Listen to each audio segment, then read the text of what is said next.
Ever get that feeling like you want to really dive deep into something, Really get the inside scoop without having to wade through tons of information? Oh, yeah. I totally get that. It's all about those aha moments, right? Those times when the pieces just click into place. Exactly. And today we're doing exactly that. Taking a shortcut straight into the heart of some of the most fascinating and honestly baffling crimes out there. Unsolved heists, right? You got it. Yeah. We're talking about millions disappearing into thin air masterminds who vanished without a trace. The kind of stuff that keeps you up at night wondering how they pulled it off. It's the audacity that gets me, The sheer guts to even attempt some of these schemes. Absolutely. And we've got a lineup of 4 incredible heists that are going to blow your mind. Okay, lay on me. All right, first up, we're headed to Boston, 1990, the Isabella Stewart Gardner Museum heist. Ah, the Gardner heist. A classic case of art theft with a twist. Exactly. Priceless masterpieces gone just like that. Then we'll hop across the pond to England, 1963, for the legendary Great Train Robbery. Now that's one for the history books. A massive cash haul. Like something out of a movie. Oh, it gets even crazier. From there, we're going underground, literally, to Brazil, 2005, the Banco Central burglary. Tunnels. Vaults. This is sounding more and more like a spy thriller every second. And to wrap things up, we're jetting off to JFK Airport, 1978, the Lufthansa Heist Mafia connection's mysterious deaths. It's a story that's as intriguing as it is unsettling. So basically, we're about to embark on a global treasure hunt of sorts. Except the treasure's already gone. That's the best way to put it. Our mission, to extract those juicy details that make these heists so legendary, to get to the bottom of the methods, the motivations, the unanswered questions that have kept these cases alive for decades. All right, I'm ready. Let's get this heist party started. Okay, so picture this: Boston, March 18th, 1990, the Isabella Stewart Gardner Museum, a stunning collection of art, centuries of history, all under one roof, and then bam, becomes the scene of one of the most audacious art thefts ever. It's almost unbelievable how they managed to pull it off. What was it? 2 guys dressed as cops? Yeah. 2 guys pretending to be police officers responding to a disturbance. Minimal security back then, and the guards unfortunately bought the whole act hook, line, and sinker.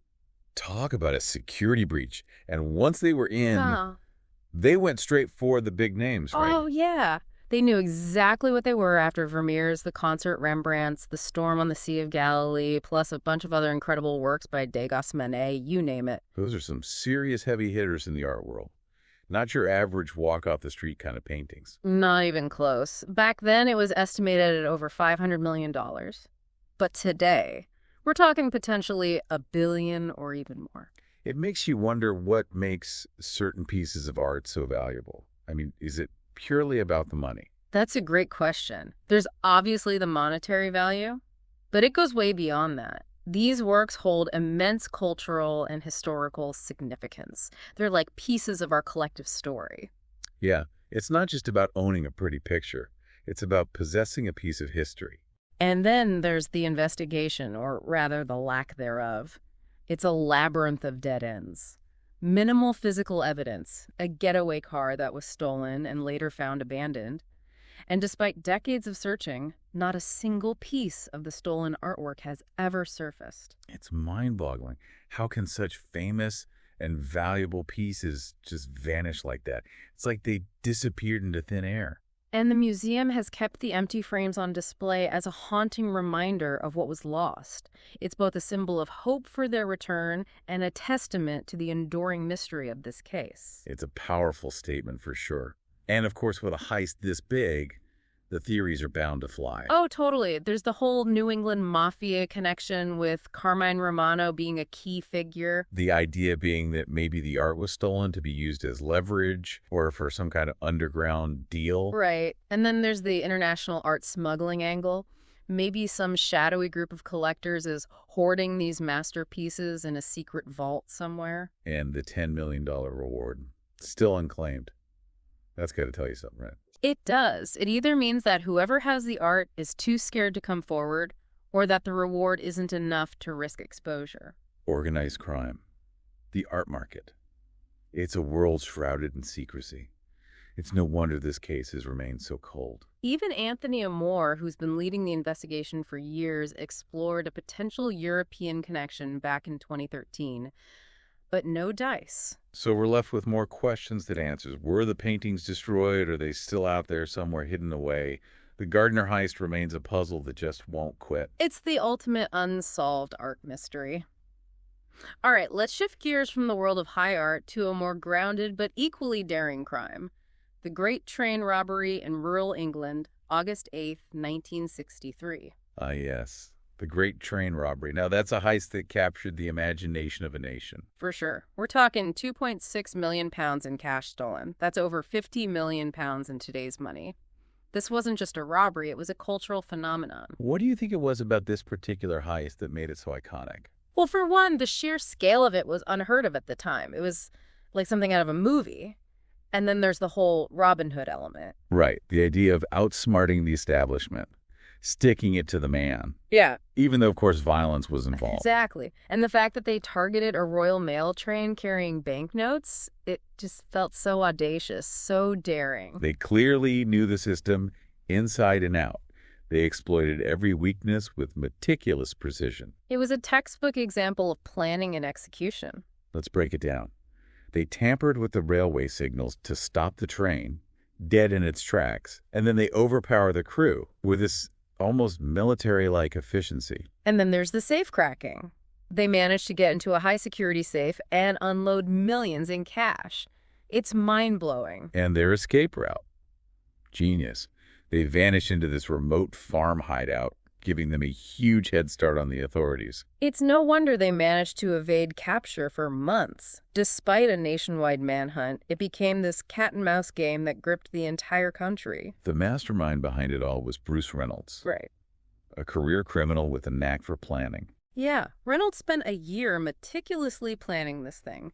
He assembled a crew of seasoned professionals, each with their own specialties. And he almost got away with it. He was eventually caught in 1968, but the bulk of the money never recovered. It's the ultimate treasure hunt. Where'd those millions go?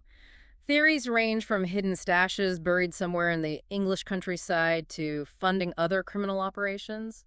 Or maybe they just blew it all on lavish living. The Great Train Robbery became more than just a crime. It became a cultural touchstone, immortalized in books, films, documentaries, you name it. It speaks to this fascination we have with daring heists and the elusive nature of fortune. Even today, people are still searching for that missing loot. So is it still out there? Buried somewhere, waiting to be discovered? Or did it vanish without a trace, swallowed up by the criminal underworld? The Great Train Robbery leaves us with that enduring mystery. Okay, ready for something completely different? Let's head south to Brazil, 2005. The Banco Central burglary. This one is all about sheer scale and ingenuity. We're talking $70 million in cash stolen from a bank vault. Okay, now this is where things get really interesting. How on earth do you steal that much money from a bank vault? It's Fort Knox level security, right? You would think so, but these guys were on another level. They spent over 3 months meticulously digging an 80-meter tunnel leading directly into the bank. Wait, hold on. 80 meters. Are you serious? That's like the length of a football field. Yeah. They must have been digging day and night. And they did it all without getting caught. They even had the foresight to install ventilation lighting and a rail system to transport the loot. It was an engineering marvel. We weren't messing around. This was a full-on underground operation. And the timing was impeccable too, right? Absolutely. They chose the weekend before a busy banking day, knowing there would be a huge amount of cash on hand. Clever. They were thinking several steps ahead. And talk about dedication, digging that tunnel, reinforcing it with wood, all while avoiding detection. It's mind-blowing. Then there's the actual break-in. They bypassed all the security systems, loaded the cash onto carts, and used their tunnel system for a swift and silent escape. Like ghosts. And the best part, no one even knew they were there until Monday morning. Talk about adding insult to injury. Can you imagine the look on the bank manager's face when they discovered that giant hole in the vault? Priceless. So what happened to the masterminds? Did they get away scot-free? Despite a massive investigation, most of them were never caught. It's led to theories about potential inside help or corruption within law enforcement. It's certainly possible. Such a complex operation would be difficult to pull off without some level of assistance. Yeah. And the money. Was it ever recovered? Some of it was believed to be laundered or spent, but a large chunk of it is still unaccounted for. The Banco Central burglary has become this almost legendary heist, inspiring documentaries, books, and films. It's a classic tale of audacity and precision. And that missing money, it just adds another layer of intrigue. All right, buckle up for our final heist. We're heading to JFK Airport in 1978, the Lufthansa Heist. This one's got it all. Mafia ties, mysterious deaths, millions vanishing without a trace. It's a story that's both captivating and chilling. The Lufthansa heist has this almost mythical quality to it. You know, it's been the subject of so many books and movies. For sure, it's a heist that's become synonymous with organized crime. And for good reason. The amount stolen was staggering, $5 million in cash and another $1 million in jewels. All gone in a flash. And the fact that it happened at JFK Airport, one of the most secure locations in the world, it speaks to a level of inside knowledge and planning that's just incredible. The FBI was all over this case, but the money just vanished. It's like it disappeared into thin air. The prime suspect was Jimmy the Gent Burke, right? A notorious mobster with ties to the Lucchese crime family. Yeah, Burke was a major player in the New York underworld, and the series of deaths that followed the heist just added to the intrigue. Yeah, it's like something out of a gangster film. Witnesses disappearing, mysterious accidents. Yeah. It's almost too perfect to be a coincidence. The theory is that Burke eliminated anyone who could potentially link him to the heist, or anyone who knew too much about where the money went. It's a dark chapter in the history of organized crime. A reminder of the brutality and ruthlessness that can sometimes accompany these kinds of operations. And despite all the suspicions and investigations, no one was ever convicted for the Lufthansa heist itself. And the stolen fortune. Still missing. It's fueled all sorts of speculation about hidden stashes, offshore accounts, you name it. The Lufthansa heist is a story that continues to fascinate and frustrate in equal measure. A tale of audacious criminals, shadowy figures, and a truth that may never be fully revealed. So many unanswered questions. Did Jimmy the Gent really orchestrate the whole thing? Where does the money go? Was there a deeper conspiracy at play? It's a story that's ripe for conspiracy theories and speculation. A real-life mystery that's as captivating as any fictional thriller. You know, it's amazing how each of these unsolved heists has generated its own unique set of theories and speculations. It's like everyone wants to crack the code, figure out what really happened. In the case of the Gardner heist, the New England Mafia theory still holds a lot of weight. The idea that they used the stolen art as some kind of bargaining chip, or maybe even for money laundering. Right. And there's still no concrete evidence to prove or disprove it. It's all speculation and circumstantial connections. And the Great Train Robbery. That missing loot has fueled countless treasure hunts and rumors. People are still searching for it to this day, convinced that it's hidden somewhere, waiting to be found. It's like the ultimate buried treasure story.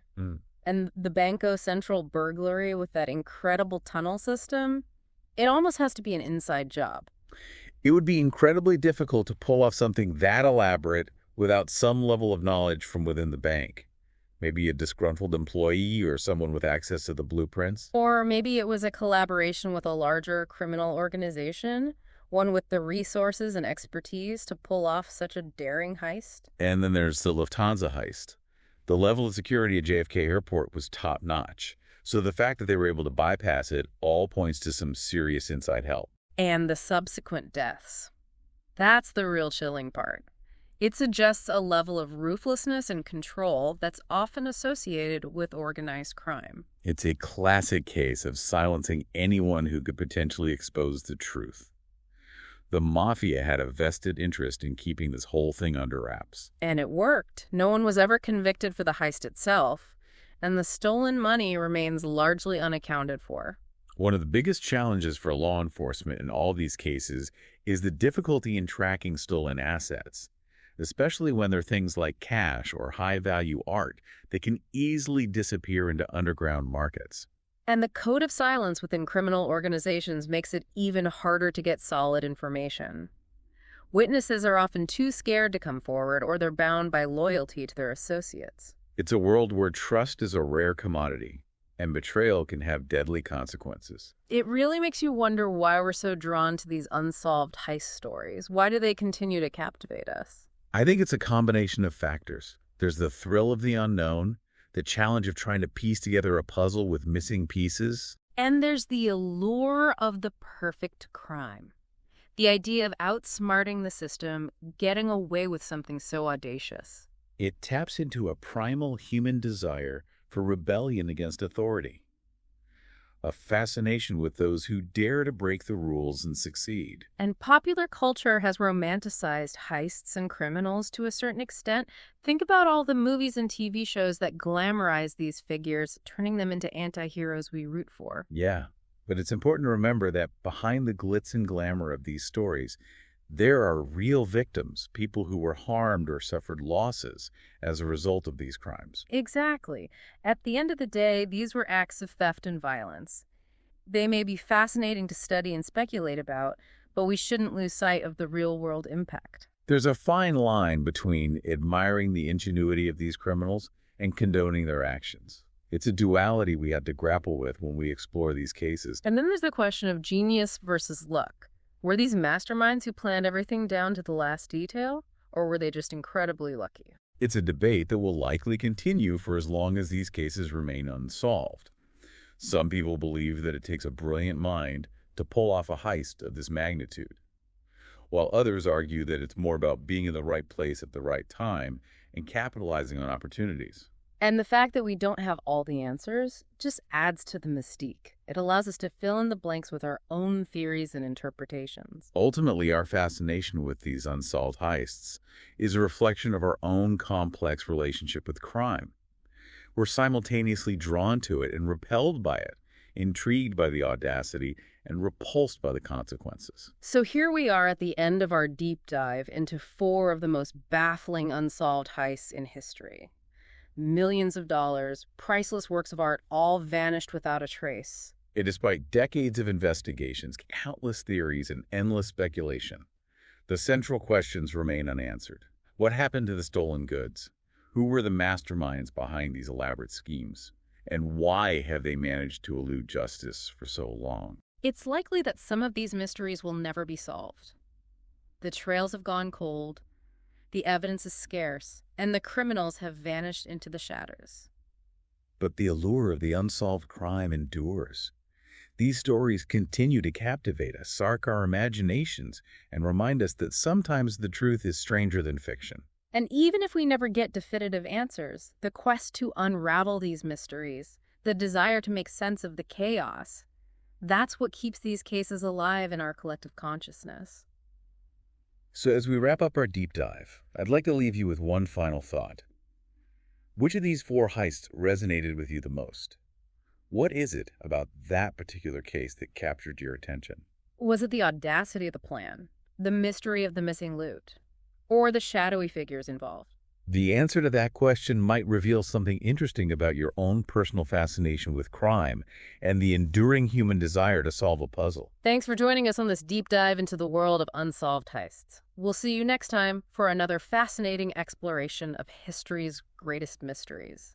Until then, keep those detective hats on and keep asking questions.